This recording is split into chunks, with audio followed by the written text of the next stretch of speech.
अस्सलाम वालेकुम। ज़ारा रेसिपी के साथ मिसेस खालिद में आज आपको सिखाऊंगी कि देसी तरीके से किस तरीके से मकई की रोटी और सरसों का साग बनाते हैं।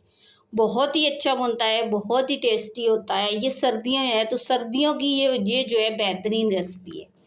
एक तरह से कह रहे थे सर्दियों की फेवरेट रेसिपी है हमारी, बहुत अच्छी बनती है। तो ये आज आपको मैं इजी तरीके से सिखाऊंगी कि किस तरीके से आप मकई की रोटी भी बनाना सीख जाएंगे और सरसों का साग भी बनाना सीख जाएंगे। तो आप अगर मेरे चैनल पे नए हैं तो सब्सक्राइब कीजिएगा, बेल आइकन प्रेस कीजिएगा कि आने वाली वीडियो का नोटिफिकेशन आपके पास पहुंच सके। तो चलते हैं फिर रेसिपी की तरफ। आज हम सीखेंगे सरसों का साग और मकई की रोटी। ये देसी खाना है और देसी तरीके से बताऊंगी कि किस तरीके से बनाते हैं। अच्छा, ये 2 kg मैंने सरसों का साग लिया था। इसको मैंने अच्छे से कटिंग करी है और फिर तकरीबन 5-6 पानी से ना अच्छे से वॉश किए और फिर गर्म पानी के अंदर डालकर कम से कम 1 घंटा इसको बॉईल करा है। तो ये अच्छे से पक चुका है, देखें। उस वक्त तक पकाना है ना जब तक ये अच्छे से गल जाए। ये देखें, वो बॉईल करना नहीं दिखाया कि वीडियो हमारी काफ़ी लंबी हो जाती है। बॉईल करना कोई मुश्किल काम नहीं है, वो आप बॉईल कर सकते हैं। और इसके बाद चाहें तो आप मशीन में डाल के ग्राइंड कर लें, चाहें तो किसी बर्तन से ना आपने इस तरह से, ही देखें, इसको मैश करना है इस तरह से। और बहुत अच्छे तरीके से बताऊंगी कि किस तरीके से आप जो है ना परफेक्ट सरसों का साग किस तरीके से बनाते हैं और किस तरीके से मकई की रोटी बनाते हैं, वो आज मैं आपको सिखाऊंगी। वीडियो पूरी देखिएगा, पूरे स्टेप फॉलो कीजिएगा तो आपकी समझ में भी आ जाएगा कि किस तरीके से हम ये साग बनाएंगे और मकई की रोटी। ये देखिए, पहले आपने इसको मैश कर लेना है। अब देखिए ये अच्छे से मैश हो चुका है। अब बताऊंगी कि इसको तड़का कैसे लगाना है, इसको फ्लेवर कैसे देना है। अब आपने लेना है 1 प्याली कुकिंग ऑयल लेना है या घी लेना है। और इसके अंदर आपने 1 अदद प्याज बड़ी साइज का ऐड कर लेना है। अच्छा, प्याज को ज़्यादा आपने जलाना भी नहीं है, हल्का ब्राउन करना है। और जितनी हल्की आंच पे पकेगा ना तो ये अच्छा ब्राउन होगा, जलेगा नहीं। और जब तक ये प्याज ब्राउन होता है मैं इसके लिए मसाले रेडी कर लेती।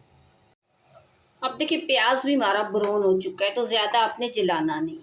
1 चम्मच आपने अदरक लहसुन का पेस्ट ऐड कर लेना है और इसको भी आपने ज़्यादा जलाना नहीं है, हल्का सा आपने ना कच्चापन खत्म करना है। और आधा चम्मच आपने साबुत ज़ीरा ऐड कर लेना है। ये लहसुन के साथ ही आपने भून लेना है। इस तरह से आपने थोड़ा सा भून लेना है। अच्छा, अब आपने लेने हैं 2 टमाटर छोटी साइज़ के। अच्छा, सरसों के साग में ज़्यादा टमाटर ऐड नहीं होते और बाज़ लोग तो डालते ही नहीं हैं। इस तरह से आपने डाल लेने। और टमाटर को भी ना आपने पहले भून लेना है।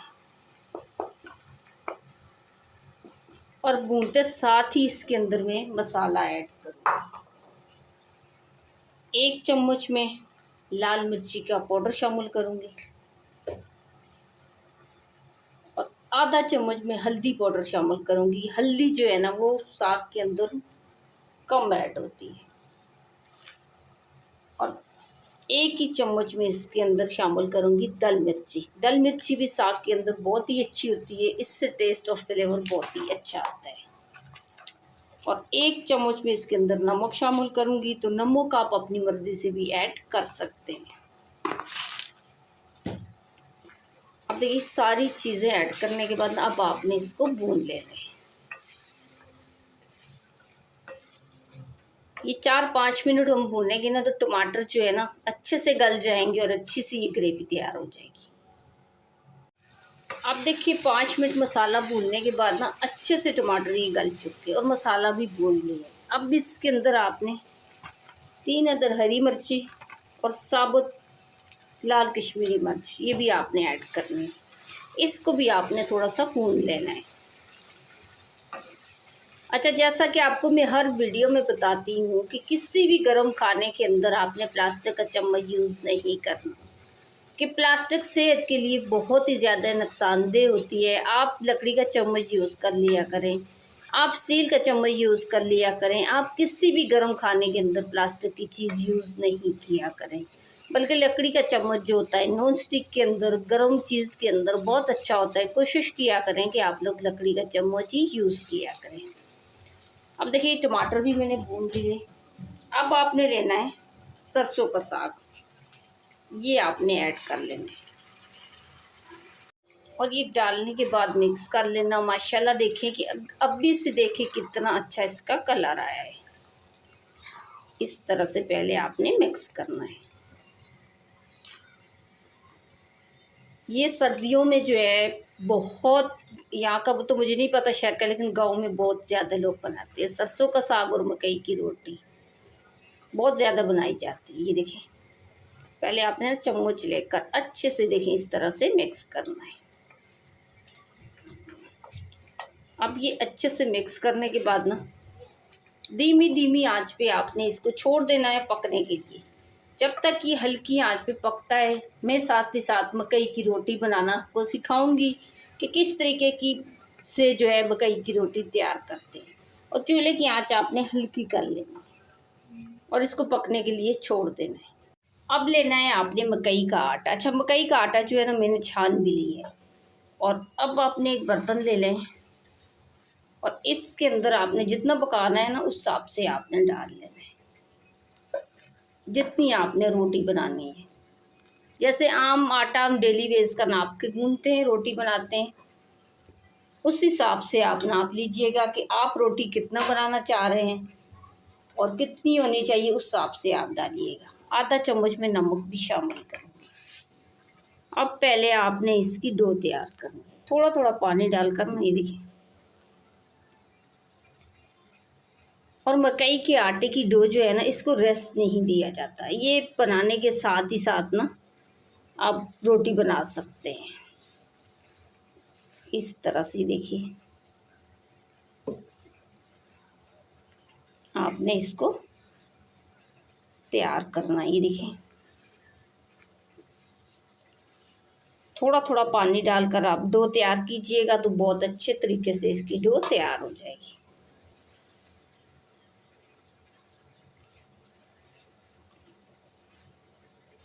अब देखिए एक अच्छी सी डो हमने तैयार कर ली है। अब मैं थोड़ा सा तवे को गर्म कर लेती हूँ। अच्छा, तवे को चूल्हे के ऊपर रखने के बाद ना थोड़ा सा आपने ग्रीस कर लेना है। इस तरह से 1 चम्मच कुकिंग ऑयल डालकर आपने तवे को पूरा ग्रीस कर लेना है। और जब तक ये हल्की आंच पे गर्म होता है ना, मैं रोटी बनाना आपको सिखाऊंगी कि किस तरीके से आप रोटी बना सकते हैं। अब आपने मकई का आटा लेना है, इस तरीके से देखिए हाथ की मदद से हम इसकी रोटी तैयार करेंगे। अच्छा, इसमें खुशक आटा वगैरह नहीं लगाते। ये देखिए ये आपको हाथ के साथ रोटी तैयार करनी है, ये थैली के साथ। ये देखें इस तरीके से।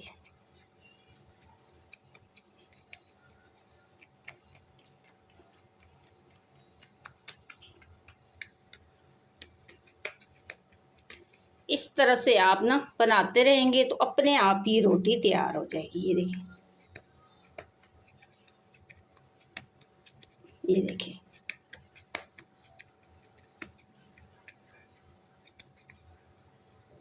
ये देखिए इसी साइज की ना मैं रोटियां तैयार करूंगी, ना ज़्यादा बड़ी बनाऊंगी ना छोटी बनाऊंगी।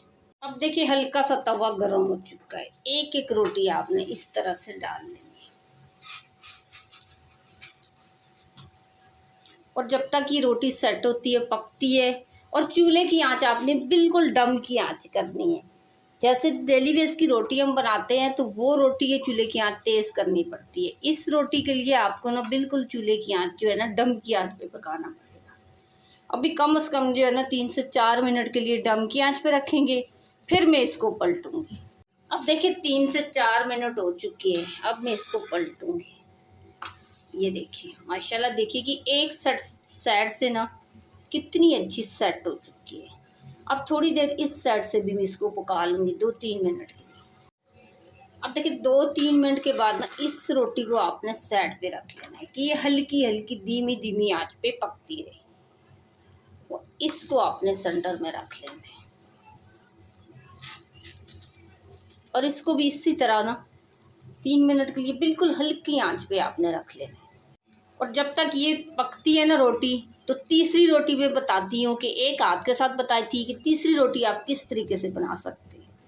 अब आपने एक ढक्कन ले लेना है और इसको उल्टा कर लेना है। अब बताती हूँ कि यहाँ पे आप किस आसानी से बना सकते हैं। हल्का सा आपने देखिए इसको ग्रीस कर लिया इस तरह से। अब पेड़ा बनाकर आपने इसके ऊपर रख लेना है। ये देखिए, ये हथेली की मदद से आपने इस तरह से रोटी बनानी है। ये देखिए, इस तरह से आपने हाथों से दबाना है और ये इस तरह से आपने सेट करनी है और फिर हथेली से बनाना है। अब देखिए, ये अपने आप ही रोटी ना इस तरह से ही देखें, ये देखिए अपने आप ही हाथ पे आ जाएगी। और देखिए बिल्कुल टूटी नहीं है, बिल्कुल गोल और परफेक्ट बनी है। अब देखिए ये रोटी भी सेट हो गई है ना, तो इसको भी आपने ना सेट पे कर लेना है। तो साथ ही साथ हल्की आंच पे ना ये भी पकती रहेगी। ये देखिए, और इसको आपने इस तरह से सेंटर में रख लेना है और अब भी आपने पलटना नहीं है। और जिस साइड पे रोटी रखी है ना, इसको भी आपने साथ ही साथ पलट लेना है। ये देखिए, ये जितनी हल्की आंच पे ये पकेंगी ना, इतनी अंदर तक ये पक जाएंगी। और इसको अभी आपने पलटना नहीं है, 2-3 मिनट के बाद ना हल्की आंच पे पकने के बाद ही पलटेंगे। अब देखिए धीमी धीमी आंच पे ना ये आधे से ज़्यादा रोटियां पक चुकी हैं, बिल्कुल दम की आंच पे। ये ना हो कि आम रोटी की तरह आप मकई की रोटी भी चूल्हा खोले फुल और पकाना शुरू हो जाए, ऐसे नहीं पकती। बिल्कुल दम की आंच पे आपने पकानी है, बिल्कुल हल्की आंच पे। ये देखिए, थोड़ी थोड़ी देर के बाद ना 2-2 3-3 मिनट के बाद हम इसको पलटेंगे। ये देखें, अब ये थोड़ा सा फर्क बाकी रह गया है, बाकी ये पक चुकी हैं। 1 मिनट के लिए या 1.5 मिनट के लिए ना इसको भी हल्की आंच पे दोबारा रख लूंगी। अब देखिए सारी रोटियां ना पक चुकी हैं, एक एक करके आपने उठानी है। ये देखिए, इस तरीके से अगर आपने रोटी बनाई ना, तो आप फर्स्ट टाइम ही मकई की रोटी बनाना सीख जाएंगे। अब मैं सरसों का साग चेक करती हूँ कि वो पका है नहीं पका। अब देखिए हमारा सरसों का साग भी तैयार हो चुका है। हल्की आंच मैंने दम की आंच पे रखा था, तो ये देखिए तैयार हो चुका है। अब दोनों चीज़ें मैं डिश आउट करके दिखाऊंगी कि कैसे लग रही। अब देखिए हमारा जो है ना साग भी तैयार हो चुका है और रोटी भी। अब देखिए दोनों चीज़ें हमारी रेडी हो चुकी है। तो माशाल्लाह ये देखें, ये मकई की रोटियां भी देखें कितनी प्यारी प्यारी छोटी छोटी सी तैयार हो चुकी है। तो ये दोनों चीज़ें हमारी तैयार हो चुकी हैं। तो आज की वीडियो अगर आपको मेरी अच्छी लगी, मेरी रेसिपी अच्छी लगी, तो मुझे लाइक और सब्सक्राइब कर दें कि आने वाली वीडियो का नोटिफिकेशन आपके पास पहुंच सके। अच्छा, इस वीडियो मेरी कुछ शेयर आप लाजमी कीजिएगा कि थोड़ा सा कुछ देसी खाना भी कोई सीख ले या देसी चीज़ें भी खाना कोई सीख ले। तो आप शेयर करेंगे तो फ्री में कोई भी सीख लेगा और फ्री में किसी के पास भी ये रेसिपी चली जाएगी। तो आज की वीडियो अगर आपको मेरी अच्छी लगी तो आप लाइक कीजिएगा, शेयर कीजिएगा, सब्सक्राइब कीजिएगा, बेल आइकन प्रेस कीजिएगा और बना के लाजमी कमेंट्स करके बताइएगा कि ये रेसिपी आपको मेरी कैसी लगी।